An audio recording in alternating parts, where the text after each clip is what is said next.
Hello everyone, my self दीपक और आप सबको very very good morning, good afternoon and good. तो कैसे आप लोग? आई होप कि आप सब अच्छे होंगे। तो अभी हम जो देखेंगे, जैसा कि आप सभी देख, चलिए क्वेश्चन नंबर मेरा 1 है। देखिए परिनिर्देश में क्या दिया हुआ है। देखिए प्रश्न संख्या 1 से 100 तक निम्नलिखित प्रश्नों के 4 विकल्प दिए गए, जिसमें से एक विकल्प सही है। सही विकल्प चयन का ओएमआर शीट पर चिन्हित करें। 100 प्रश्नों से किन्हीं 50 का ही उत्तर दे। देखिए एकदम ध्यान में माइंड में रख लीजिए। 100 में आप 1 से लेकर 100 तक पूरा क्वेश्चन देखिए। ऐसा नहीं कि 50 तक देखने के बाद ही छोड़ दीजिए, ऐसा नहीं कीजिए। 1 से लेकर 100 तक देखिए और उसमें जिस क्वेश्चन पे आपको 100% कन्फर्म रहे कि नहीं इसका आंसर वही होगा, उसको टिक कीजिए और 100 में से 50 को सिलेक्ट कीजिए और ओएमआर शीट में भरिए। चलिए समझ गए। तो चलिए हम क्वेश्चन नंबर 1 देखेंगे कि मेरा उत्पादन के निम्न में से कौन से साधन है। तो मेरा क्वेश्चन कर रहा है कि उत्पादन के साधन है तो कौन? भूमि भी उत्पादन का साधन है, श्रम भी उत्पादन का साधन है, पूंजी उत्पादन का साधन है। तो इसका सही आंसर जो होगा ना क्या होगा? तो इसका सही आंसर क्या होगा बताइए? डी होगा। इसका सही आंसर क्या होगा? तो डी होगा, उपयुक्त सभी। तो चलिए आगे देखते हैं। मेरा क्वेश्चन नंबर 2 है कि माइक्रोज जिसका अर्थ होता है छोटा, निम्न में से कौन सा शब्द है? ये जो पूछ रहा है ना कि माइक्रोज किस भाषा का शब्द है?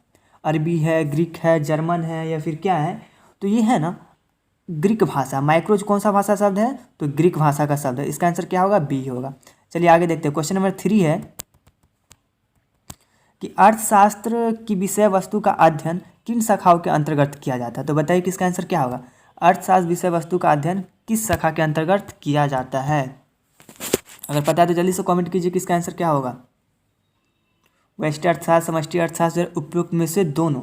बताइए, बहुत इजी क्वेश्चन है, आप आराम से बता दीजिएगा। तो किस में किया जाता है? तो उपयुक्त में से दोनों में से किया जाता है। क्या होगा? ए भी होगा और बी भी होगा। क्या होगा इसका आंसर? तो सी होगा। चलिए समझ गए। क्वेश्चन नंबर 4 है मेरा। जितना क्वेश्चन देख रहे हैं ना, इस सभी क्वेश्चन को स्टार्ट कर लीजिए। इस सारा question very most important question है। चलिए क्वेश्चन नंबर 4 है मेरा। निम्न अर्थशास्त्री में से कौन कल्याणवादी विचारधारा के नहीं है? जेबी से, मार्शल, पीगू या कैनन? तो जल्दी बताइए कि इसका सही आंसर जो होगा ना वो क्या होगा। तो इसका सही आंसर क्या होगा? जेबी से। क्या होगा? ए होगा, जेबी से। इसको भी स्टार्ट कर लीजिए। जो मोस्ट इंपॉर्टेंट क्वेश्चन रहेगा, जो एग्जाम में रहेगा ही, उस क्वेश्चन को हम स्टार्ट कर देंगे। तो चलिए क्वेश्चन नंबर हम 5 देखते हैं कि निम्न में से कौन सा कथन सही है? बताइए कि कौन सा कथन सही है। मनुष्य की आवश्यकता अनंत होती है। सभी जानते हैं कि हमारी आवश्यकता कितनी होती है? अनंत होती है, कोई लिमिटेशन नहीं है। साधन सीमित होते हैं, सही बात है। दुर्लभता की समस्या चयन को जन्म देती है, या इनमें से सभी? तो इसका सही आंसर जो होगा ना, इनमें से सभी होगा। क्या होगा? डी होगा। इसको भी स्टार्ट कर लीजिए। वेरी इंपॉर्टेंट क्वेश्चन सब है। जो फर्स्ट सेट में रहता है वेरी इंपॉर्टेंट ही रहता है। चलिए आगे हम देखते हैं। क्वेश्चन नंबर मेरा 6 है। अर्थशास्त्र की केंद्रीय समस्या कौन कौन सी है? देखिए अर्थशास्त्र का अगर आपके सब्जेक्टिव में क्वेश्चन आ जाए ना ये, तो आप आराम से लिख सकते हैं कि अर्थशास्त्र की केंद्रीय समस्या जो है ना, साधनों का आवंटन से, साधन का कुशलतम उपयोग या आर्थिक विकास, ये उपयुक्त सभी। तो बताइए कि इसका आंसर क्या होगा? उपयुक्त सभी होगा। क्या होगा? डी होगा इसका आंसर। इसको भी स्टार्ट कर लीजिए। सब्जेक्टिव भी क्वेश्चन रख सकता है। चलिए 7 बताइए कि दिए गए चित्र में उत्पादन संभावना वक्र पर बिंदु ए से बी बिंदु तक संचलन डैश दर्शाता है। बताइए क्या होगा इसका आंसर? अर्थशास्त्र में सभी साधनों का विकास। यहाँ देखिए क्या दर्शा रहा है। अगर आपको समझ में आ रहा है तो इसका आंसर बता दीजिए। अगर नहीं समझ में आ रहा तो आगे बढ़ जाइएगा, टाइम नहीं वेस्ट कीजिएगा, क्योंकि आपसे 1 घंटा के बाद आपसे ओएमआर शीट ले लिया जाए। देखिए वस्तु एक्स का अधिक उत्पादन तथा वाई का कम उत्पादन हो रहा है। देखिए किसका ज़्यादा उत्पादन हो रहा है? तो एक्स का अधिक हो रहा है और वाई का कम उत्पादन हो रहा है। समझ गए? तो इसका आंसर क्या होगा? सी होगा। चलिए आगे देखिए क्या होगा। क्वेश्चन नंबर मेरा 8 है। जब कुल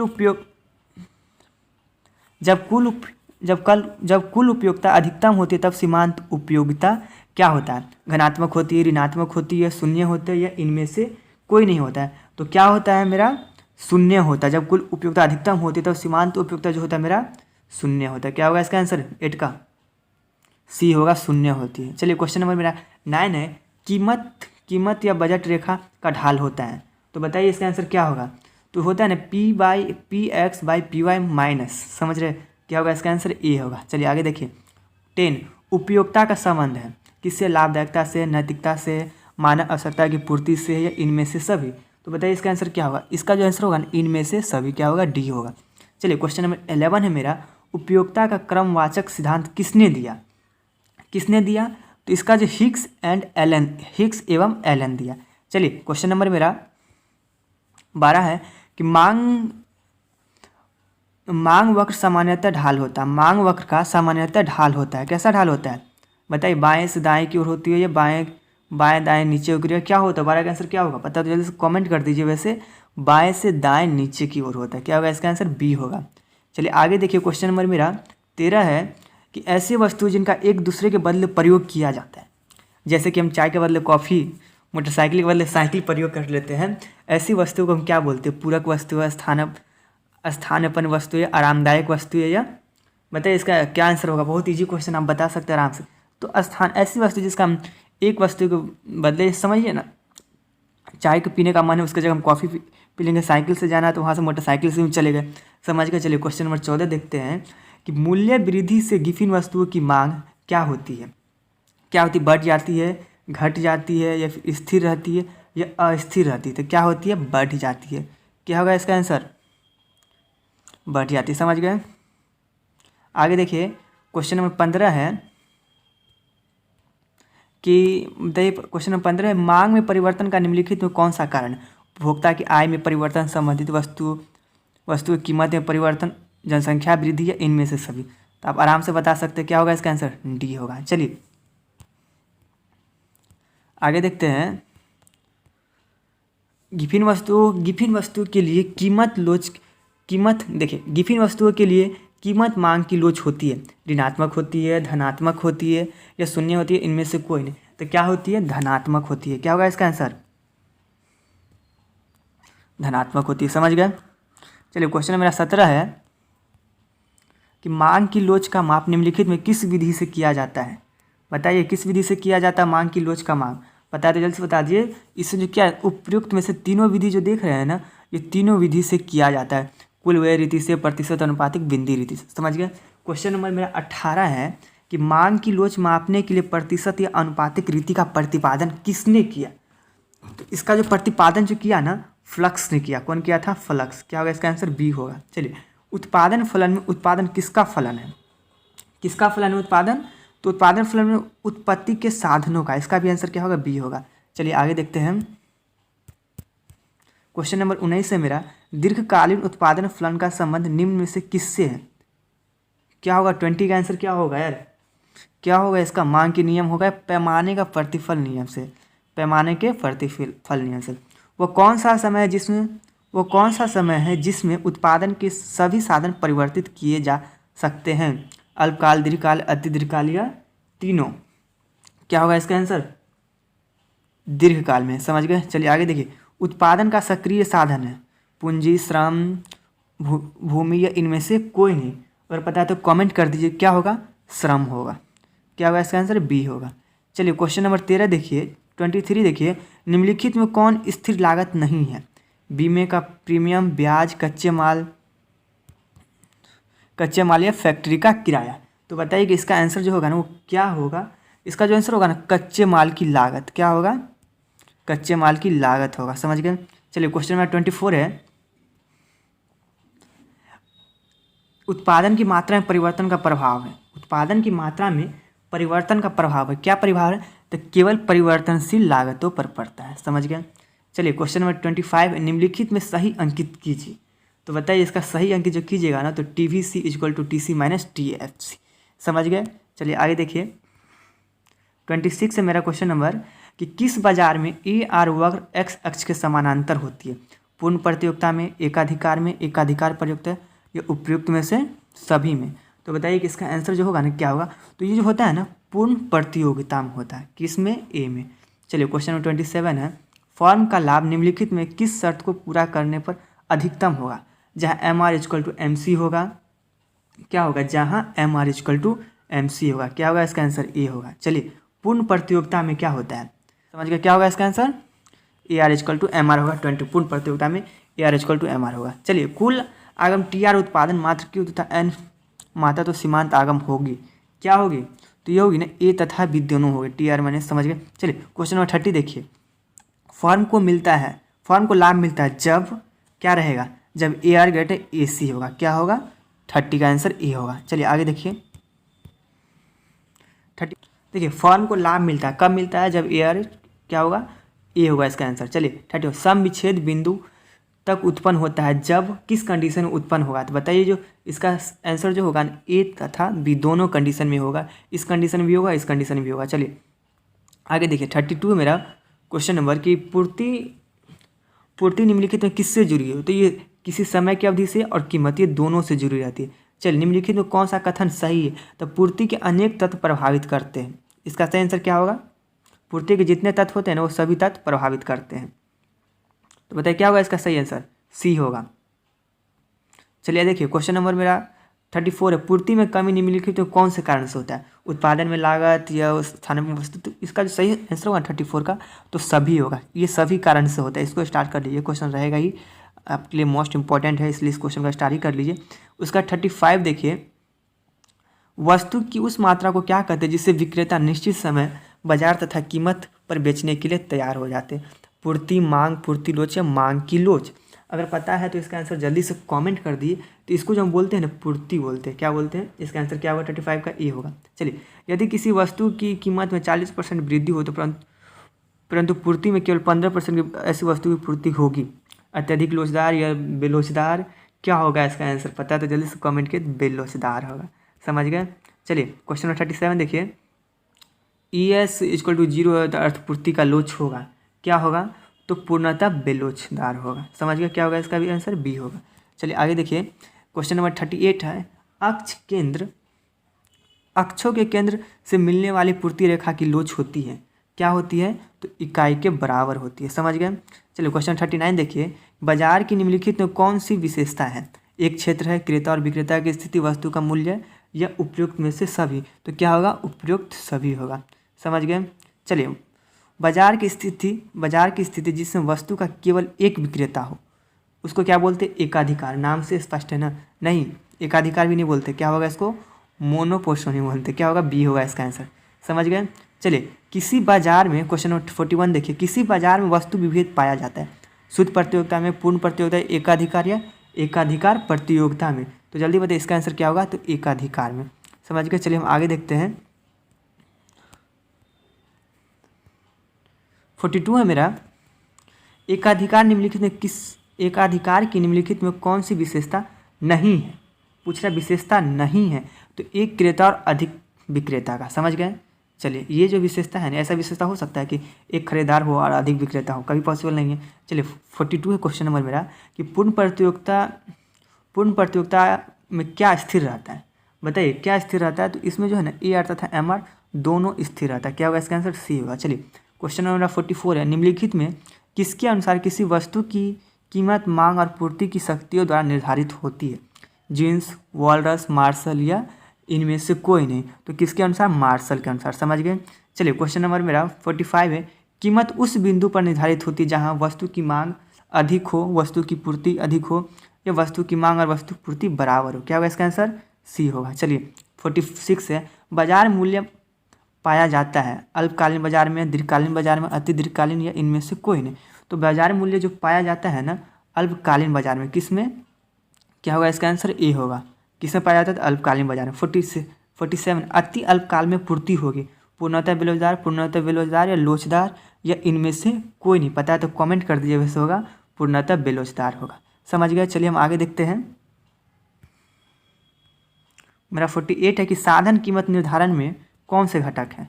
बताइए क्या होगा, साधन कीमत निर्धारण कौन से घटक है, लगान, मजदूरी, ब्याज या उपयुक्त सभी। आराम से बता दीजिए, बहुत इजी क्वेश्चन है। क्या होगा इसका आंसर, तो डी होगा, उपयुक्त सभी। चलिए लगान बराबर क्या होता है, ये क्वेश्चन को स्टार्ट ही कर लीजिए, दोनों क्वेश्चन को स्टार्ट कर लीजिए। ये मोस्ट इंपॉर्टेंट क्वेश्चन है। ये फॉर्मूला आपको सब्जेक्टिव ही पूछ देगा कि लगान बराबर क्या होता है, तो वास्तविक लगान माइनस हस्तांतरण आय। समझ गए। क्या होगा इसका आंसर, ए होगा। चलिए 50 है कि सरकार द्वारा उच्चतम निर्धारित कीमत तय की जाती है आवश्यक वस्तुओं पर, या जो बाजार की निर्धारित कीमत से कम होती है, जो सामान्य लोग पहुँच के अंदर, उपयुक्त सभी। तो क्या होगा 50 का आंसर, डी होगा, उपयुक्त में से सभी। चलिए 51, समष्टि अर्थशास्त्र की निम्नलिखित में कौन सी सीमाएं, सामूहिक अर्थशास्त्र, विरोधाभास या क्या होगा, व्यक्तियों इकाई की अवहेलना, ए बी दोनों या इनमें से कोई नहीं। तो क्या होगा इसका, ए बी दोनों होगा। समझ गए। क्या होगा इसका आंसर, सी होगा। चलिए आगे देखिए 52 है, रोजगार सिद्धांत का संबंध है। क्या है रोजगार, स्थैतिक अर्थशास्त्र से, व्यष्टि अर्थशास्त्र से, समष्टि अर्थशास्त्र से या इनमें से कोई नहीं। तो बताइए क्या होगा इसका आंसर, तो व्यष्टि अर्थशास्त्र। समझ गए। चलिए क्वेश्चन नंबर 53 है मेरा कि स्टॉक के अंतर्गत निम्नलिखित में कौन शामिल है। मुद्रा बाजार, मुद्रा परिणाम, धन गोदाम में रखे हुए उपयुक्त में से सही। बताइए क्या होगा 53 का आंसर। 53 का जो आंसर होगा ना डी होगा, उपयुक्त में से सभी। क्या होगा इसका आंसर, उपयुक्त सभी होगा। समझ गए। चलिए क्या होगा, चलिए आगे देखिए 54 मेरा क्या है। हाँ बताइए कि स्टॉक के अंतर्गत निम्नलिखित में कौन शामिल है। मुद्रा का परिणाम, धन, गोदाम में रखे गेहूं या उपयुक्त में से सही। और पता जल्दी से कमेंट कर दीजिए तो क्या उपयुक्त में से सभी। क्या हुआ इसका आंसर,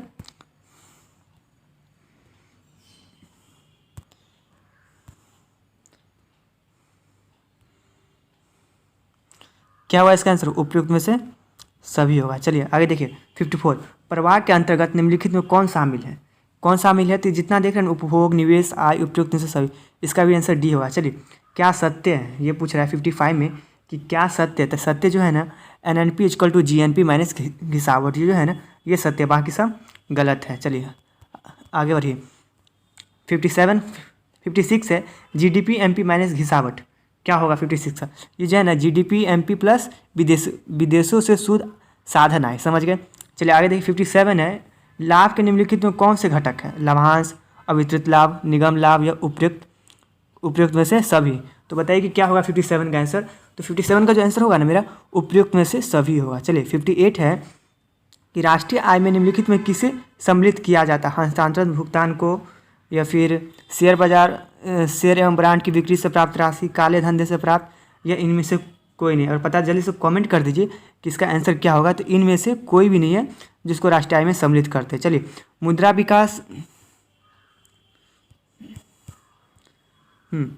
विकास क्रम का सही अनुक्रम कौन सा है।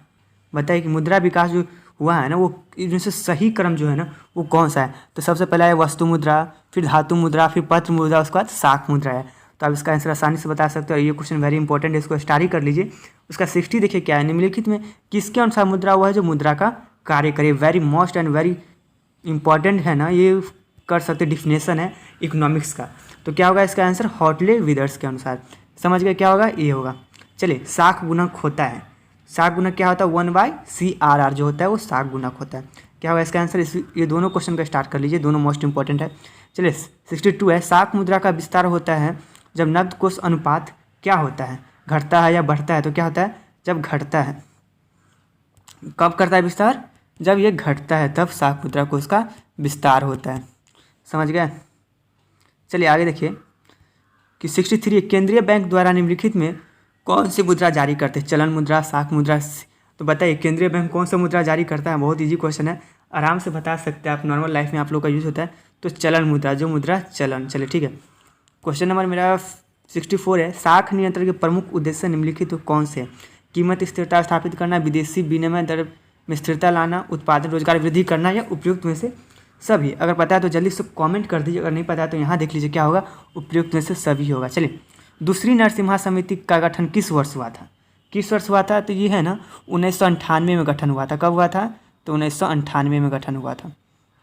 चलिए समझ गए। आगे देखिए 66 है बैंकिंग लोकपाल योजना की घोषणा किस वर्ष हुई थी। बताइए, ये सब क्वेश्चन देख रहे हैं, इसको कंपटीशन एग्जाम भी पूछ देता है। तो किस वर्ष घोषणा हुई थी, तो 1995 में हुआ था। चलिए आगे देखते हैं कि आगे का मेरा क्वेश्चन क्या है। निवेश निर्धारक घटक कौन से हैं। बताइए कि निवेश निर्धारक घटक जो है इसमें से कौन से, तो पूंजी की सीमांत क्षमता भी या बाजार की दर भी। तो क्या होगा इसका आंसर, ए भी दोनों होगा। चलिए किन्स के अनुसार विनियोग से अभिप्राय है। बताइए जो किन्स के अनुसार विनियोग से क्या अभिप्राय है। पता है तो जल्दी से कमेंट कर दीजिए, नहीं पता है तो क्या वास्तविक विनियोग से। क्या होगा इसका आंसर, बी होगा। चलिए आगे देखिए कि किन्सियन विचारधारा के अंतर्गत आय के संतुलन का निर्धारण निम्नलिखित में कौन से है। सामूहिक मांग से है या सामूहिक पूर्ति से, या ये भी दोनों से है। तो इसमें जो देख रहे हैं ना ये सामूहिक मांग से भी या सामूहिक पूर्ति से भी। तो इसका आंसर क्या होगा, सी होगा। चलिए आगे देखिए 70 है आय एवं उत्पादन के संतुलन स्तर पर सामूहिक मांग में वृद्धि होने पर निम्नलिखित में किसमें वृद्धि होती है। रोजगार में, उत्पादन में, आय में, या उपयुक्त में से सभी में। तो क्या होगा, उपयुक्त में से सभी में वृद्धि होती है। चलिए 71 किन्स का गुणक सिद्धांत निम्नलिखित में किसके बीच संबंध स्थापित करता है। तो किसके बीच, निवेश तथा आय के बीच। किसके बीच, निवेश तथा आय के। 72 है कि गुणक गुणक को निम्नलिखित में किस सूत्र द्वारा व्यक्त किया जाता है। इस क्वेश्चन को सब्जेक्टिव पूछ सकते हैं, इसलिए क्वेश्चन को स्टार ही कर लीजिए, मोस्ट इंपॉर्टेंट है। तो किस में किया जाता है, तो इसका जो सही आंसर होगा ना बी होगा। समझ गया। चलिए आगे देखिए क्या 73 मेरा क्या है कि कीन्स ने अर्थशास्त्र में न्यून मांग की दशा को किस नाम से पुकारा है। किस नाम से पुकारा न्यून मांग की दशा को, तो अपूर्ण रोजगार संतुलन से। किससे, अपूर्ण रोजगार संतुलन से। चलिए क्वेश्चन नंबर 74 है, अस्फीति अंतराल मापा जाता है, माप बताते हैं न्यून मांग को, अधिक मांग को, पूर्ण संतुलन या इनमें से कोई नहीं। अगर पता है तो जल्दी से कमेंट कर दिए, तो क्या होगा, न्यून मांग होगा। समझिए न्यून मांग की। चलिए 75 है कि अतिरिक्त मांग उत्पन्न होने के निम्नलिखित में कौन से कारण है। बताइए कि अतिरिक्त मांग जो उत्पन्न होता है ना, वो निम्नलिखित कौन सा कारण है। तो उपयुक्त में से सभी, मुद्रा की पूर्ति में वृद्धि, करों में कमी, ये सभी जो कारण है ये सभी उपयुक्त सभी हो गए इसका आंसर। चलिए 76 है मेरा, स्थिति अंतराल की दशा है, मांग की तेजी में वृद्धि या फिर पूर्ति, इसका भी आंसर होगा ना इनमें से सभी होगा। चलिए 77 है, व्यापार चक्र के उत्पन्न होने के निम्नलिखित में कौन से कारण है। तो व्यापार चक्र के उत्पन्न होने के ना ये दोनों कारण है। समझ गए, क्या होगा इसका आंसर सी होगा। चलिए 78 है कि न्यून मांग को ठीक करने के लिए निम्नलिखित में कौन से मौद्रिक उपाय किए जा सकते हैं। कौन से उपाय किए जा सकते हैं, तो ये जितना देख रहे हैं बैंक दर में कमी, खुले बाजार में प्रतिभूति, ये सभी किए जा सकते हैं। समझ गए। चलिए आगे देखते हैं कि आगे आंसर मेरा क्या होगा।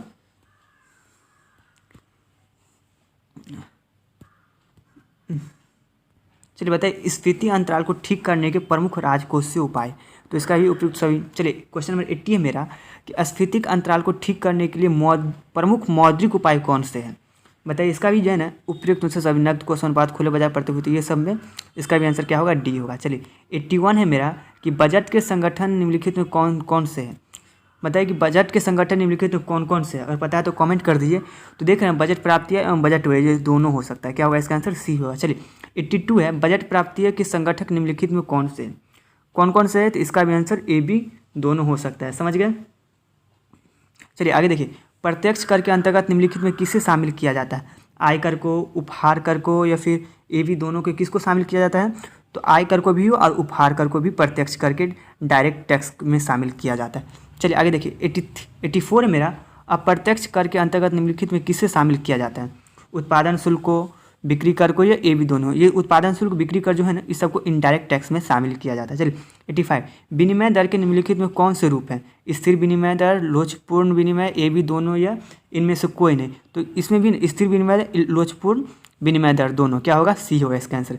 86 है मेरा कि स्थिर विनिमय दर के निम्नलिखित में कौन से गुण है। अंतर्राष्ट्रीय व्यापार गुण, विदेशी पूंजी या पूंजी निर्माण वृद्धि, उपयुक्त में से सब, इसका भी आंसर क्या होगा, डी होगा। चलिए 87 है मेरा, लोचपूर्ण विनिमय दर के निम्नलिखित में कौन से गुण है। सरल प्रणाली, सतत समायोजना, या भुगतान संतुलन में सुधार, या उपयुक्त सभी।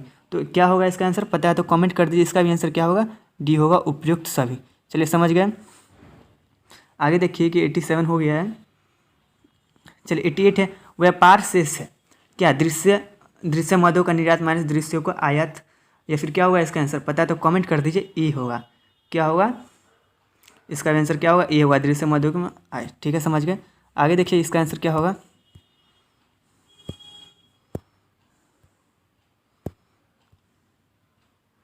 एट्टी 90 है, भुगतान शेष के अंतर्गत निम्नलिखित कौन सी मदें शामिल होती है। भुगतान के अंतर्गत कौन, दृश्य मध्य, अदृश्य मध्य, या इनमें से कोई नहीं। अगर पता है तो जल्दी से कमेंट कर दीजिए ना। तो इनमें से कोई नहीं, इनमें से सभी शामिल होगा। क्या होगा, तो इनमें से सभी। चलिए, दृश्य मदों के अंतर्गत निम्नलिखित में किसे शामिल किया जाता है। बताइए किसे शामिल किया जाता है, तो उपयुक्त में से सभी। किसको किसको शामिल किया जाता है, किसको किसको शामिल किया जाता है, बताइए। मशीन को, कपड़ा को, सीमेंट को, उपयुक्त में से सभी को शामिल किया जाता है।